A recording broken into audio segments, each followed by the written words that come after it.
Hello दोस्तों, Hindi horror stories YouTube channel में आपका स्वागत है। और अब वक्त है डरने का। और आज फिर से आप लोगों के लिए लेकर हाजिर हूँ व्यूवर्स की भेजी कुछ और सच्ची डरावनी कहानियाँ। अगर आपको सच्ची डरावनी कहानियाँ सुनना पसंद है तो जल्दी से मेरे चैनल को सब्सक्राइब कीजिए। मैं हर हफ्ते आपके लिए बहुत सी सच्ची डरावनी कहानियाँ लेकर आता हूँ, तो खुद भी सुनिए और अपने दोस्तों के साथ भी शेयर कीजिए और मज़ा लीजिए इन सच्ची डरावनी कहानियों का।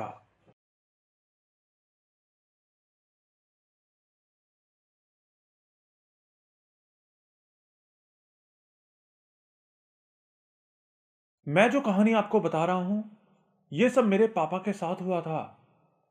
साथ ही बता दूं कि मेरे पापा ऐसे इंसान हैं जो कभी भूत प्रेत जैसी चीजों पर यकीन नहीं किया करते थे।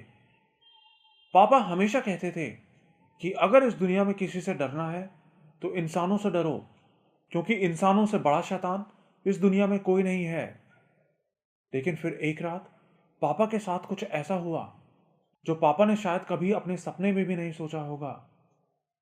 हम जिस घर में रहते हैं वो घर काफी बड़ा है और कुछ ही टाइम पहले हमने घर के गेट के ऊपर इलेक्ट्रिक फेंसिंग भी करवाई थी, जिससे कि रात में कोई चोर वगैरह घर के अंदर ना घुस सके।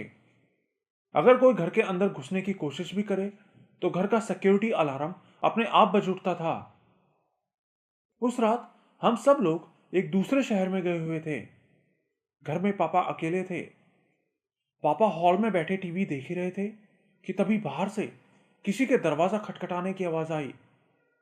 पापा बताते हैं कि वो जो भी था, दरवाजा ज्यादा तेज तो नहीं बजा रहा था, लेकिन लगातार बजाया जा रहा था।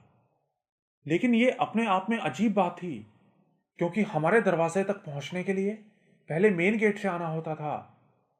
घंटी बजा के आने की परमिशन लेनी पड़ती थी और हम अंदर से ही कैमरे पे देख सकते थे कि बाहर कौन खड़ा था। लेकिन इस बार ऐसा कुछ नहीं हुआ। वो जो कुछ भी था सीधा हमारे दरवाजे के सामने पहुंचा था। पापा को इन सब चीजों का ज्यादा नहीं पता था। उनको लगा कि शायद सिक्योरिटी सिस्टम में कोई खराबी आ गई है। पापा उठ के दरवाजे की तरफ बढ़ने लगे, लेकिन दरवाजे के करीब पहुंचते ही दरवाजा नॉक करने की आवाज बंद हो गई। पापा ने दरवाजा खोला तो देखा कि एक 13-14 साल का लड़का उनसे करीब 6 फीट की दूरी पर बिल्कुल चुपचाप खड़ा था। उसने हरे रंग की जैकेट और नीले रंग की जीन्स पहनी थी। उसके बाल साइड में अच्छे से चिपके थे और उसकी स्किन बिल्कुल पीली थी, जैसे कि उसके अंदर खून हो ही ना। पापा उसको देखकर बहुत ज्यादा हैरान थे और इससे पहले कि वो उससे कुछ बोलते, वो लड़का उनसे बोला, मैं खो गया हूं, क्या मैं आपके घर के अंदर आ जाऊं?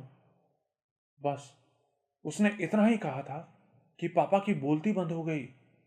पापा बताते हैं कि वो लग तो बिल्कुल नॉर्मल इंसान के जैसा रहा था, लेकिन उसके अंदर से एक अजीब सी मनुष्यत निकल रही थी। पापा के दिल में अचानक से बहुत ज्यादा डर आ गया, इतना कि वो हिल भी नहीं पा रहे थे। लेकिन वो लड़का बार बार बस एक ही बात बोले जा रहा था, मैं खो गया हूं, मुझे अंदर आने दो। मैं खो गया हूं, मुझे अंदर आने दो। जैसे कि कोई रिकॉर्डिंग चल रही हो। गर्मियों के दिनों में वो लड़का इतनी मोटी जैकेट पहने हुए था। लेकिन तभी पापा ने अपने आप को संभाला और पूरी हिम्मत करके उसके ऊपर जोर से चिल्लाए, नहीं, निकल जा हमारे घर से। तो वो लड़का 2 कदम और पापा के करीब आ गया और तब पापा ने उसकी आंखें ध्यान से देखी। उसकी आंखें उसकी आंखें मरी हुई थी। कोई जान नहीं थी उन आंखों में। उस लड़के की आवाज तेज होती जा रही थी, जैसे कि वो सीधा पापा के दिमाग के अंदर घुसकर बोल रहा हो। लेकिन उस लड़के के तो होंठ हिल ही नहीं रहे थे। पापा उसी वक्त अंदर भागे और धड़ाम से दरवाजा बंद कर दिया और तीनों कुंडियां लगा ली। फिर अंदर जाके पापा ने जल्दी से पूरे घर की लाइटें बंद कर दी और हॉल के एक कोने में चूहे की तरह छिप गए। पापा बताते हैं कि पूरी रात उनको घर की खिड़कियों से अजीब अजीब आवाजें सुनाई देती रहीं, लेकिन उनकी हिम्मत नहीं हो पा रही थी कि वो पर्दा उठा के बाहर देखें। पर्दा हटा के देखना तो दूर, वो अपनी जगह से हिलने में भी डर रहे थे। किसी को फोन करने की हिम्मत भी नहीं जुटा सके। अगले दिन फिर जब हम सब घर वापस आए तो पापा ने हमें सारी बात बताई। पहले तो मुझे भी यकीन नहीं हुआ था, लेकिन पापा सच बोल रहे थे। बाद में पापा ने जैसा बताया था, मैंने इस तरह की काली आंखों वाले प्रेतों के बारे में नेट पे सर्च किया तो पता चला कि बहुत से लोगों का इनसे सामना हो चुका है। और ये कोई मामूली प्रेत नहीं होते, बल्कि बहुत ही खतरनाक होते हैं और ज्यादातर बच्चों के रूप में ही आते हैं। इससे भी ज्यादा हैरानी की बात यह थी कि हमारा सिक्योरिटी सिस्टम बिल्कुल अच्छे से काम कर रहा था, लेकिन सिक्योरिटी कैमरा में उस लड़के की कोई फोटो नहीं आई थी। अब ये पापा का वहम भी हो सकता था, लेकिन ऐसा वहम नहीं, मुझे नहीं लगता। अगर उस रात पापा उसको हमारे घर के अंदर आने देते तो पता नहीं क्या होता।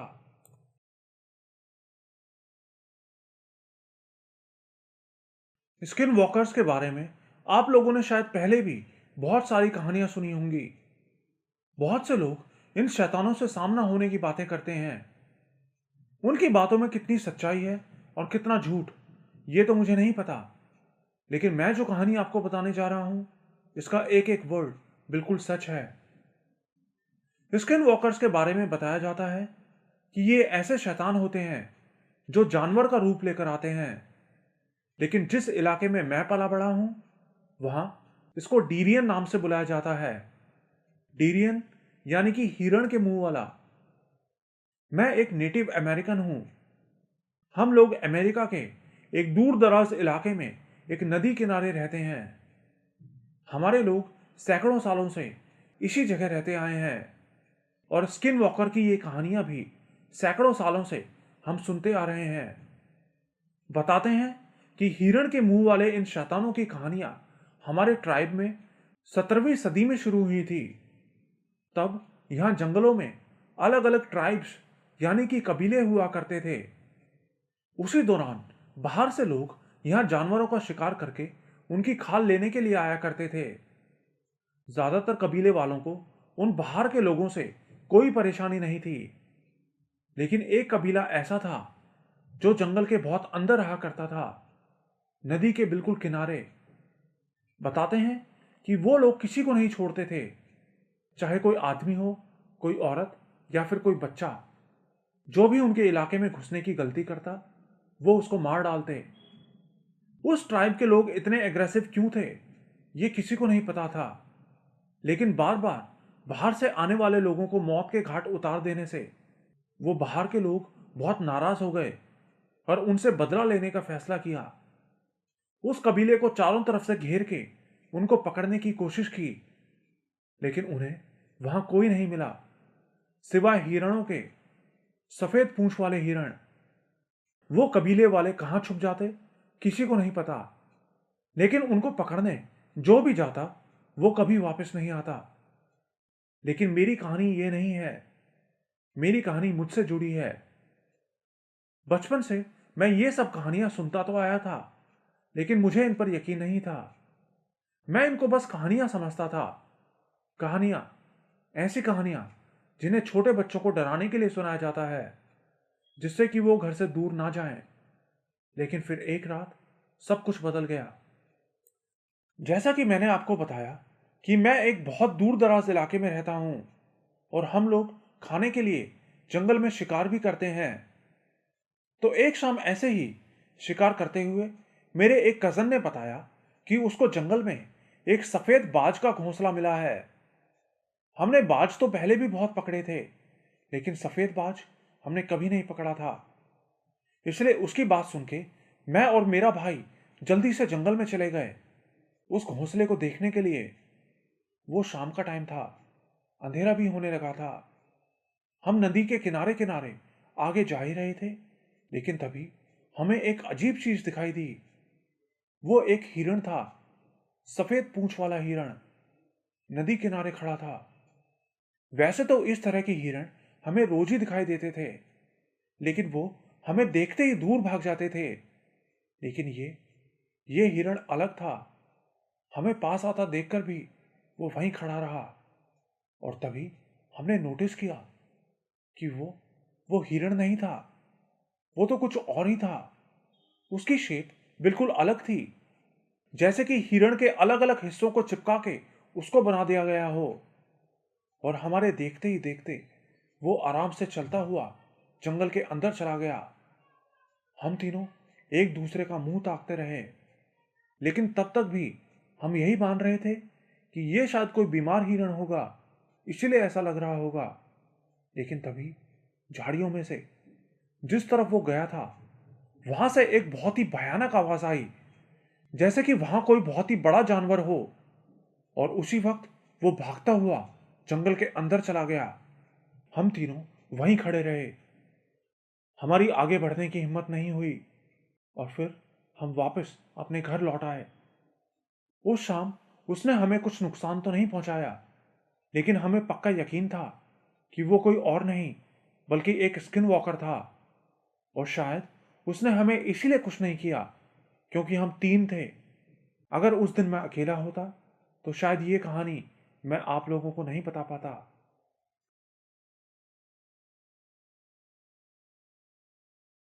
मेरा नाम निधि है। मैं जो कहानी आपको बताने जा रही हूं, ये मुझे मेरे हस्बैंड ने बताई थी। ये कहानी बिल्कुल सच है।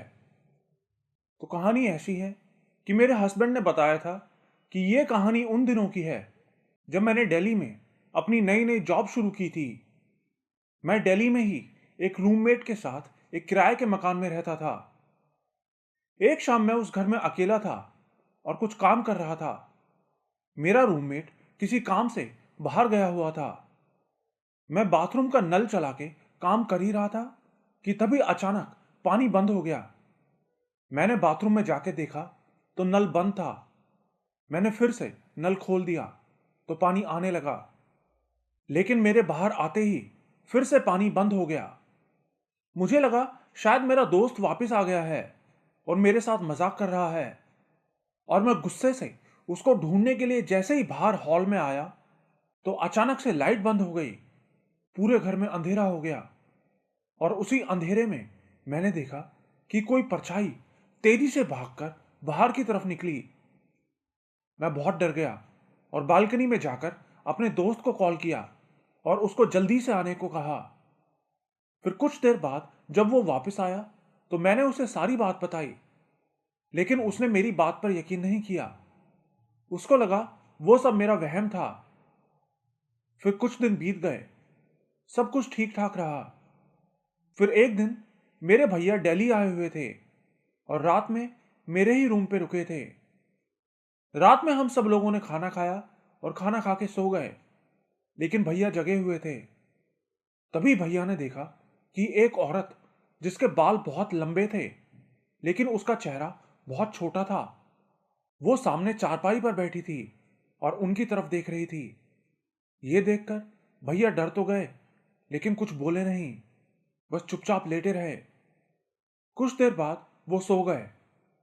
फिर अगले दिन उठते ही उन्होंने मुझे सख्ती से बोला कि आज ही ये घर खाली कर दे, ये घर भूतिया है। तो मैंने और मेरे दोस्तों ने उसी दिन वो घर खाली कर दिया। तब हमें याद आया कि जिस दिन हम पहली बार उस घर में आए थे तो उस घर में चारों तरफ नींबू रखे हुए थे और बीच में हवन जैसा भी कुछ किया लग रहा था। लेकिन तब हमने उस बात पर ज्यादा ध्यान नहीं दिया और वहां शिफ्ट हो गए। लेकिन यह हमारी बहुत बड़ी गलती थी।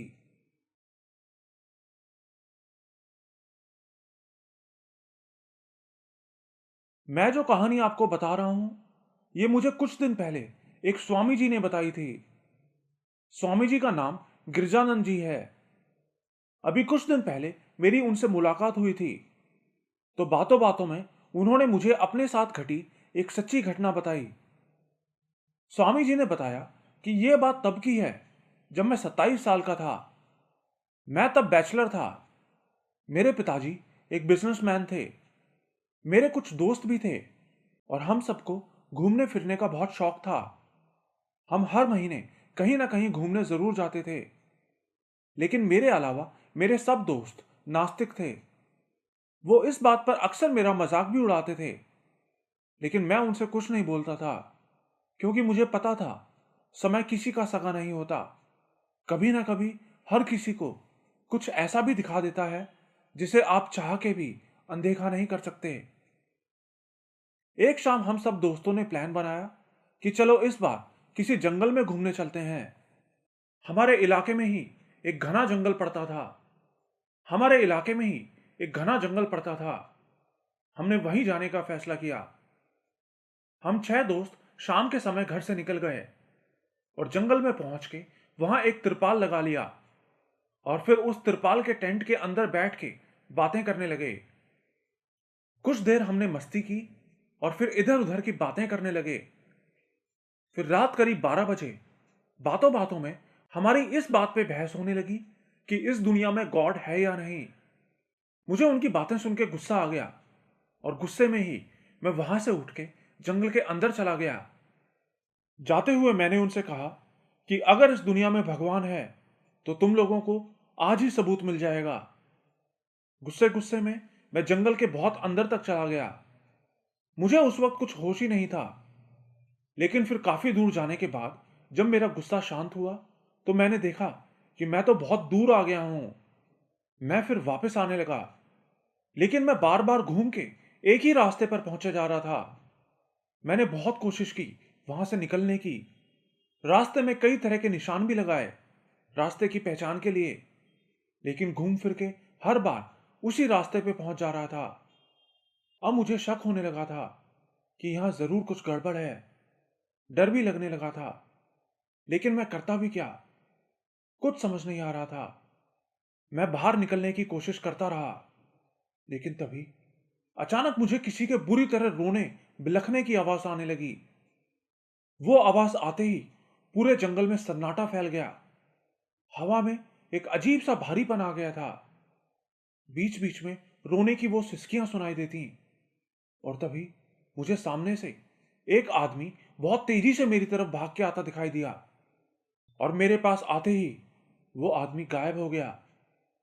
उसके गायब होते ही मुझे अंधेरे में से एक औरत के रोने की ऐसी आवाज सुनाई दी जैसे कि वो गाना गा रही हो।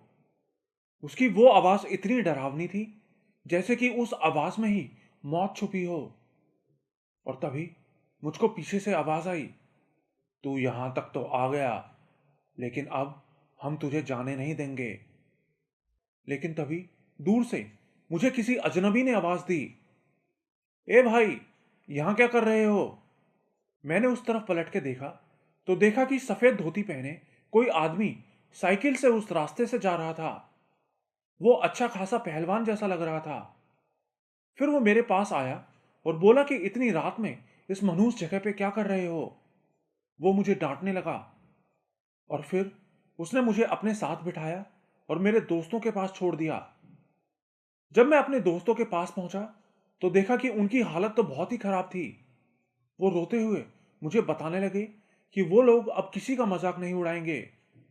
मैंने हैरानी से उनसे पूछा कि तुम्हारे साथ क्या हुआ, तो उन्होंने बताया कि तुम्हारे जाने के बाद हम लोग भूतों का बहुत मजाक उड़ाने लगे, चिल्ला चिल्ला के उनको गालियां देने लगे और फिर उसके बाद हम सोने चले गए।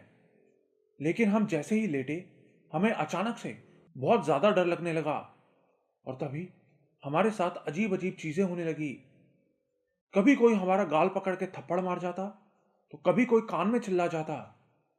उन सबके साथ वो सब उसी वक्त हो रहा था जब मेरे साथ वो सब हुआ था। किसी तरह उन लोगों ने अपनी जान बचाई। फिर हम सब उस जंगल से बाहर आ गए। फिर घर पहुंच के अगले दिन मैंने अपने दोस्तों से कहा कि मैं उस आदमी का धन्यवाद देके आता हूं जिसने कल रात मेरी जान बचाई थी। तो उनके दोस्तों ने हैरानी से बोला, कौन सा आदमी? उन्होंने बोला कि वही आदमी जो मुझे तुम्हारे पास छोड़ने आया था। तो उन्होंने बताया कि तुम्हारे साथ तो कोई आदमी नहीं था।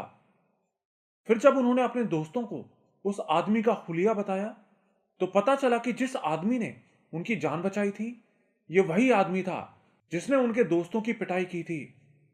उनकी पिटाई करते हुए वो उनसे कह रहा था कि उस लड़के को कभी परेशान मत करना, वो मेरी पूजा करता है, रोज मेरे ऊपर जल चढ़ाता है। स्वामी जी ने बताया कि उनको ये बात बाद में पता चली कि जिस पीपल के पेड़ पर वो रोज जल चढ़ाया करते थे उस पेड़ पर असल में एक ब्रह्म राक्षस का वास था और उसी ने उस रात उनकी जान बचाई थी और उनके दोस्तों को भी सबक सिखाया था।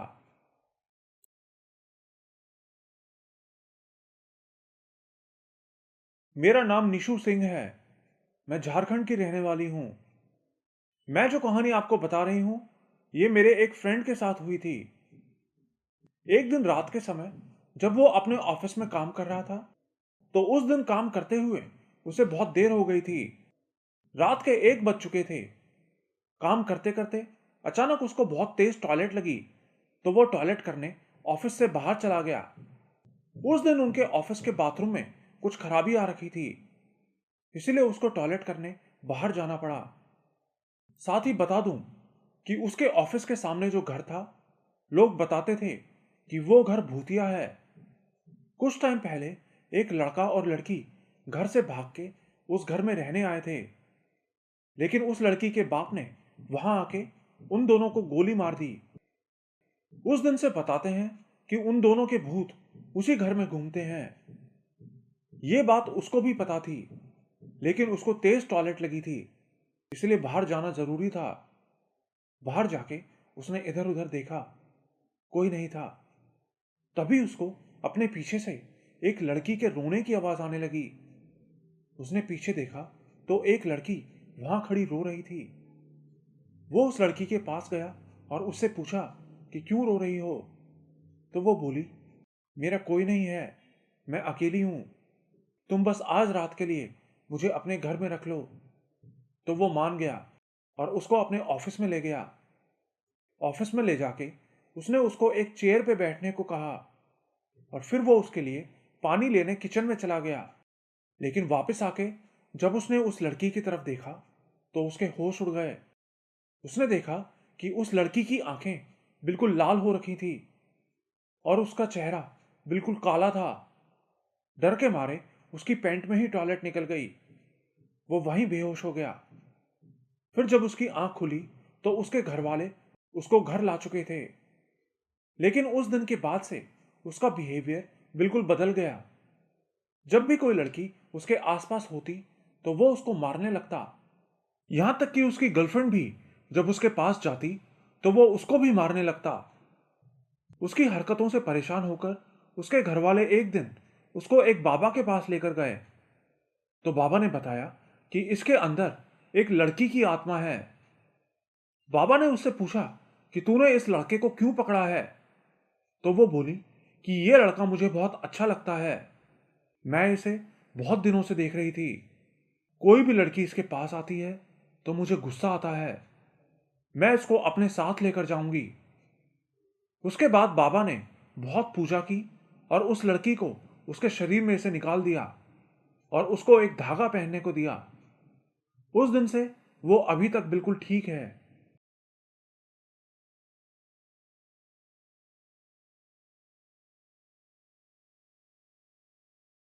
मेरा नाम ऋतुपर्णा है। मैं कोलकाता की रहने वाली हूं। वैसे तो मेरे साथ बचपन से ही कुछ ना कुछ अजीब चीजें होती आई हैं, लेकिन आज मैं आपको अपनी 2 कहानियों के बारे में बताना चाहती हूं। बचपन से ही मुझे रात में अक्सर मेरे कानों में फुसफुसाने की आवाज सुनाई देती थी, लेकिन मैं ज्यादा ध्यान नहीं देती थी, हमेशा अपना वहम समझ के इग्नोर कर देती थी। लेकिन फिर एक रात वो फुसफुसाने की आवाज मुझे बहुत देर तक सुनाई देती रही। उस वक्त रात के 1:30 बज रहे थे। मुझे रात में देर तक पढ़ने की आदत थी, इसलिए मैं तब तक जग रही थी। फिर कुछ देर बाद फुसफुसाने की आवाज के साथ साथ मुझे अपने रूम के सामने वाले कॉरिडोर में किसी के चलने की भी आवाज आने लगी। धीरे धीरे वो आवाज इतनी तेज हो गई कि मैं पढ़ाई भी नहीं कर पा रही थी। तो मैंने किताबें साइड में रखी और लाइट बंद करके लेट गई। मुझे डर लग रहा था। साथ वाले कमरे में पापा भी सो रहे थे, लेकिन मैं उनकी नींद खराब नहीं करना चाहती थी। मैं चुपचाप लेटी रही, लेकिन नींद नहीं आ रही थी। और तभी मैंने देखा कि एक लंबा सा काला साया मेरे कमरे के अंदर आ रहा है। मैंने कमरे का दरवाजा बंद नहीं किया था। वो देख के मैं इतना डर गई कि मेरे मुंह से आवाज भी नहीं निकल पा रही थी। मेरे पास मेरा मोबाइल फोन था। किसी तरह मैंने हिम्मत करके अपने फोन में हनुमान चालीसा ऑन कर दी और थोड़ी देर बाद ही वो आवाजें आना बंद हो गईं। वो साया अंदर आके कहां गायब हो गया मुझे नहीं पता, लेकिन हनुमान चालीसा सुनते सुनते ही मेरी आंख लग गई। उस दिन के बाद से वो साया मुझे फिर कभी दिखाई नहीं दिया। ये दूसरी कहानी जो मैं बता रही हूं, ये सब मेरे साथ मुर्शिदाबाद में हुआ था। आज से 4 साल पहले एक कॉलेज ट्रिप पे मैं अपने कॉलेज के क्लासमेट्स और टीचर्स के साथ मुर्शिदाबाद गई थी। हमारा होटल वहां पहले से बुक था। हमें वहां 2 रातें बितानी थी। हम होटल में अपने रूम में पहुंचे और फिर फ्रेश होने के लिए चले गए। जैसा कि मैंने पहले बताया था कि मुझे बचपन से ही पैरानॉर्मल चीजें फील होती रहती हैं, तो उस होटल में जाते ही मुझे ऐसा महसूस होने लगा जैसे यहां कुछ बहुत बड़ी गड़बड़ है। लेकिन मैं इग्नोर करती रही। हमें वहां 2 रातों तक रुकना था। फिर जल्दी से फ्रेश होके हम सब बाहर घूमने के लिए निकल गए। पहले हम फूटी मस्जिद में गए, फिर कटरा मस्जिद, और फिर एक म्यूजियम में घूमने गए, और फिर सबसे लास्ट में हम हजार दुआरी नाम की एक जगह पर घूमने गए। वहां जाते जाते हमें शाम के 4:30 बज गए थे। 5 बजे के बाद वहां लोगों की एंट्री बंद हो जाती थी, लेकिन हमें यह बात नहीं पता थी। अंदर घूमते घूमते मैं और मेरी एक दोस्त बाकी सब लोगों से अलग हो गए। वो सब हमसे थोड़ा आगे निकल गए थे। फिर थोड़ी देर वहां घूमने के बाद जब हम फर्स्ट फ्लोर से ग्राउंड फ्लोर पर पहुंचे, तो देखा कि हमारे फ्रेंड्स और टीचर्स मेन गेट से बाहर जा रहे थे। हम भी जल्दी से उनकी तरफ जाने लगे, लेकिन तभी अचानक से वहां की सारी लाइट्स अपने आप जलने बुझने लगीं। उस वक्त वहां हमारे अलावा और कोई भी नहीं था, ना कोई टूरिस्ट और ना वहां का कोई स्टाफ। हम दोनों बहुत डर गए और भाग के गेट की तरफ जाने लगे।